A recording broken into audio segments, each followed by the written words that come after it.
Tony Romo had one of those Tony Romo games against the Bears. And I don't mean that in no good way. Of course, that meant even his most strident defenders were ready to call him the worst quarterback they'd ever seen. I mean, it did look like it, but it's more than that. Romo just fits the profile to a T. What profile? Most guys on a football team who do the things that would infuriate you, you just pull them out the game and they ain't out there no more. Everybody on this list, you have to throw them out there because they're too good not to, which gives you all the time in the world to foster every ounce of disgust and hatred that you can build up in your soul. All of them. Number one, the supremely talented quarterback who's just got one problem. Dumb shit. Jay Cutler is the king of this. Jay Cutler got drafted and we knew that this was what this was from the beginning. And then the Broncos had it and they had to deal with it. And then the Bears traded for it. And he's like, look, man, he's what you got. There's going to be some moments where he looks spectacular. Then he's going to be out here doing his dumb shit. But who's his backup? I don't even know. Caleb Haney? They still got him? The picked on number 2 cornerback. Ask any football fan his least favorite corner. He'll answer between core and ner. You go any NFL town right now, the number 2 corner, everybody's got something bad to say about him. But what they don't realize is it could be worse. As Jets fans can tell you, your number 2 corner could get promoted to the number 1 corner. You think they were picking on Antonio Cromartie with their other receiver? What you think they're about to do when he's got to check Larry Fitzgerald? At least if your picked on number 2 corner remains the number 2 corner, you got a chance. But those days where they mess around and run some motion, it's kind of like in basketball. It's pick and roll. And you're like, oh no! Why am I guarding Kevin Durant? Cromartie out there switch on pick and roll like, yo, you're Calvin Johnson. Number 3, the receiver 5 yards past his man who still can't catch a cold. And I mean, you gotta imagine, that would have to be kind of torturous, don't you think? I've got every other tool that you could ask for out of a wide receiver, except the receiving.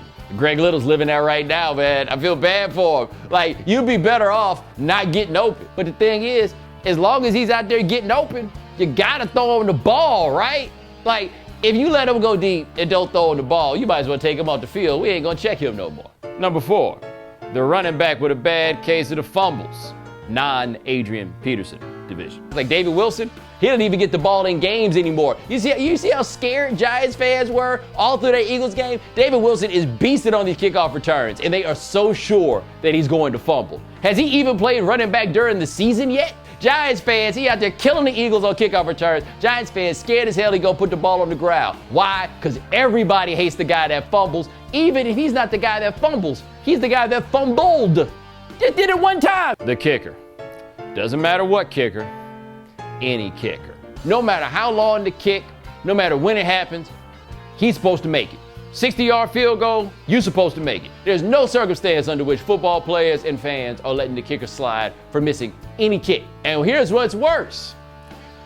We got the same expectation for kickers on every single level. We look at college kickers like, man, you got to make a 45-yard field goal.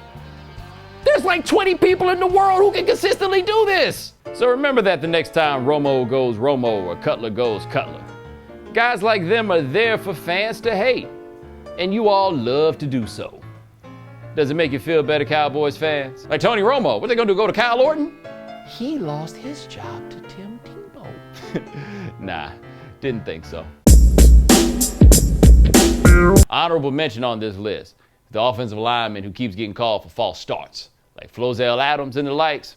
I feel like those guys get a bad rap. However, I want you to get down in the 3-point stance and hold it for 20 seconds. You got like Julius Peppers like standing right there. Don't jump, don't jump, don't jump. And see if you don't move. And see if, while you down there for 20 seconds, the first time it sounds like you get to get up, that you're not about to get up. Please, hurry up, hurry up, hurry up, hurry up. Hut! Sorry, coach. Thought somebody said hut. Now imagine being 350 pounds and you got to hold this stance. We've been out here for 3 hours. You come out here and do this. And then, not only do you have to hold that stance, but when it's time to get up, you got to get up right quick. So these cats have got to be able to jump up, but only when you say to jump up. Y'all asking for a lot out of these dudes.